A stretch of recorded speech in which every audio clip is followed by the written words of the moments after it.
We certainly made good time on the Pennsylvania Turnpike. You getting in a hurry now that your trip's almost over? Oh, no. I mean,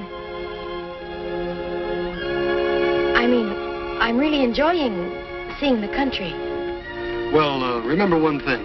In this country, a woman has a right to change her mind.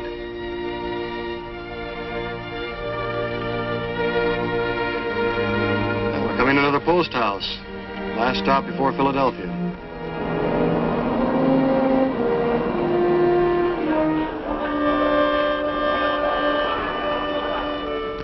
Well, if we'd have been here 180 years ago, we might still have eaten Philadelphia scrapple and cherry pie. But I doubt if we'd have been drinking iced coffee. No. There wouldn't have been this many people, I bet. No, you're right. Although the roads were all pretty well traveled in 1776, bringing delegates to the Continental Congress. They came from all corners of the 13 colonies, by stage, by colonial coach, and by horseback. Men who were on their way to keep their date with history. And naturally, there were delegates from Boston to report firsthand on Massachusetts' answer to the stamp tax. A secret organization of patriots. We'd call them underground today. Sons of Liberty staged the famous Boston Tea Party. Disguised as Indians, they threw 3 shiploads of heavily taxed tea into the harbor. So the delegates were gathering in a building that still stands in Philadelphia. Their meetings were stormy and exciting. Some of the colonists felt they weren't being so badly treated by standards of the old country. But over here, the people were beginning to breathe the exhilarating air of freedom. It was a new idea in the world, and they liked it. But it was a dangerous idea to espouse.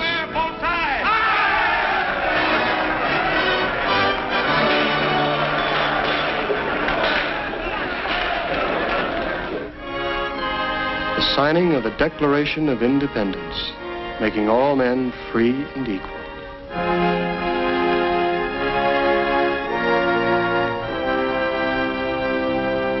Why so large a signature, my friend? So John Bull may read my name without his spectacles. We must hang together, or else most assuredly we'll all hang separately.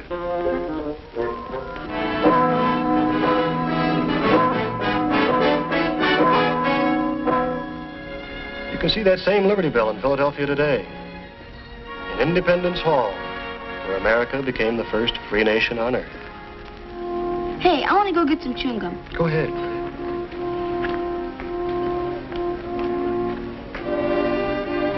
We better get back to the bus. I imagine your son was a lot like that. A lot.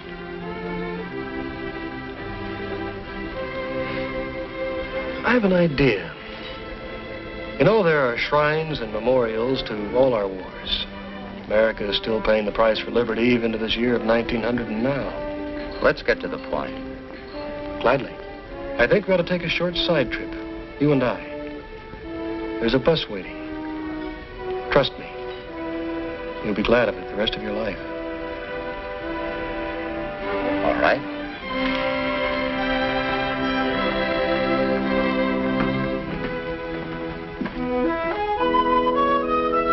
So it is that when the rest of the party rolls into Philadelphia, Schroeder and the friendly stranger are missing. And these two have a problem of their own growing more acute by the moment. Okay. I'll stick around while you phone him. Yes. Yes, dear. All right. Goodbye, Waldo.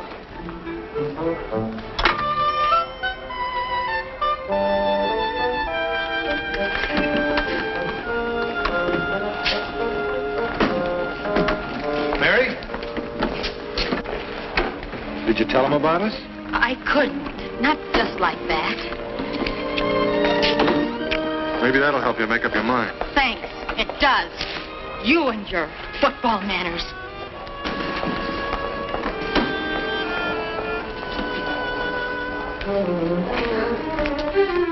So it is with confused emotions that Mary returns to New York, to her pleasant career girl routine, and to Waldo.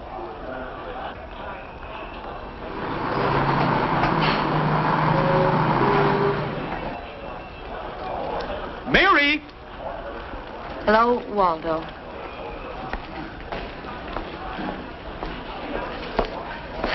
Welcome, thrice welcome. We better get out of here. I have something in this box for you. I'll take your luggage. Excuse us, please.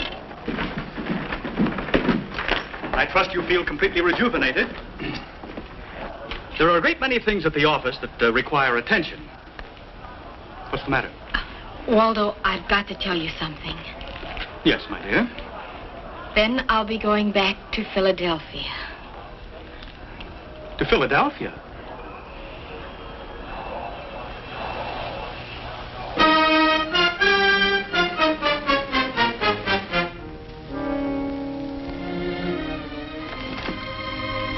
You did say 3 o'clock, didn't you?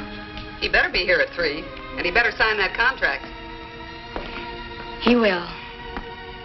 We'll need the money.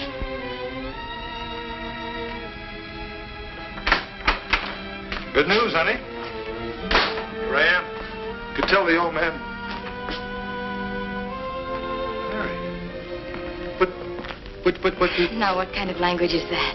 Yeah, but for Waldo. What about Waldo? Does that answer your question? The ring never belonged there in the first place. It belonged to my mother, really. I just switched it. Well, Bill Roberts, you've got the ball. Now carry it.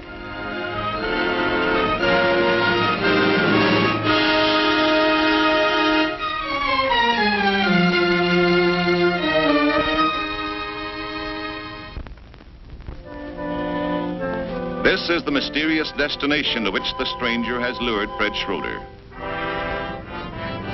What connection is there between this bit of Pennsylvania countryside and far-off Korea? I still don't know why you wanted me to come here. I wanted us both to come here, because there's a message here we both need. What message? Who are you, anyway? Come to think of it, I don't even know your name. Almost 100 years ago, when he came to Gettysburg, it was in this very town.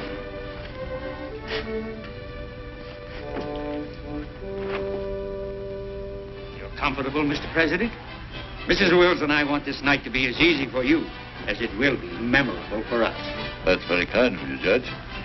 I'm afraid they'll expect you to make a few remarks, Mr. President. I better save my few remarks for tomorrow. Is there anything else? No, yes, there is something else. Would you request the band to play Dixie for me? Dixie? Mr. President. Dixie, sir? Somehow I think it would be a fitting thing at this time, in this place.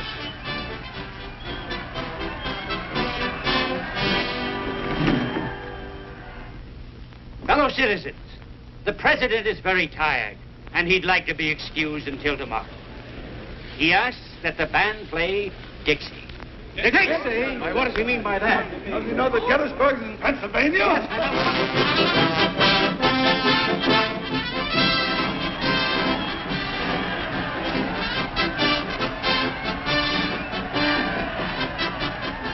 Why, they seem to like it. Why not? It's a mighty fine tune.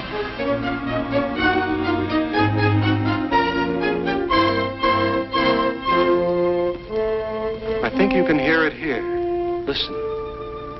I don't hear anything. I don't Listen. Beside that monument. That's where Abraham Lincoln stood to deliver his Gettysburg Address.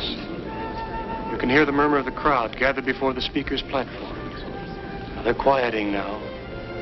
He's coming forward. You can hear him now. 87 years ago, our fathers brought forth on this continent a new nation, conceived in liberty and dedicated to the proposition that all men are created equal. Now we are engaged in a great civil war, testing whether that nation, or any nation so conceived and so dedicated, can long endure. We are met on a great battlefield of that war. We have come to dedicate a portion of that field as a final resting place for those who here gave their lives that that nation might live, that from these honored dead, we take increased devotion to the cause for which they gave the last full measure of devotion. That we here highly resolve that these dead shall not have died in vain. That this nation, under God, shall have a new birth of freedom, and that government of the people, by the people, and for the people shall not perish from the earth. Did you hear that, Schroeder? Did you hear that? That was the message we both needed. That these dead shall not have died in vain. They wonder sometimes, those who gave that last full measure of devotion, if the people who inherited this country are worth the sacrifice. Well, I've seen both now. I've seen the country and the people. They're worthy of each other. You've made me understand, too. You have made me proud. Proud and humble. I'm glad. Look after Jimmy, will you? I'll see you in Washington. Of course. And I want to thank...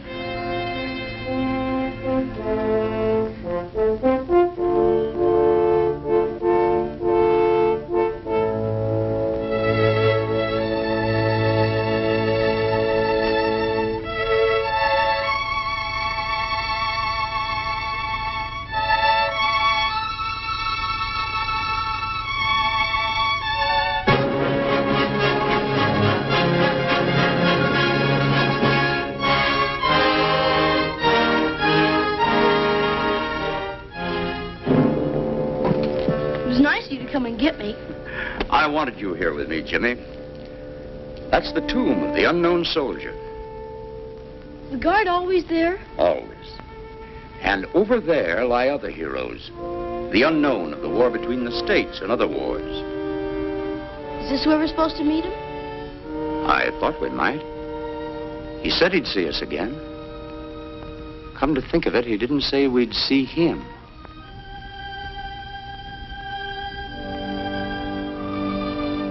He was kind of strange, but nice. I wonder what he does. I don't know, Jimmy. But whatever it is, I have a feeling his job is done. And to think we never even knew his name.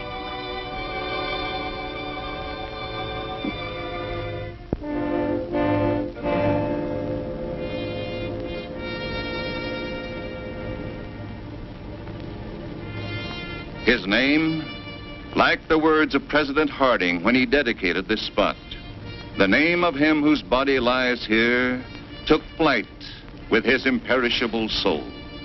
We know only that his death marks him with the everlasting glory of an American who died for his country.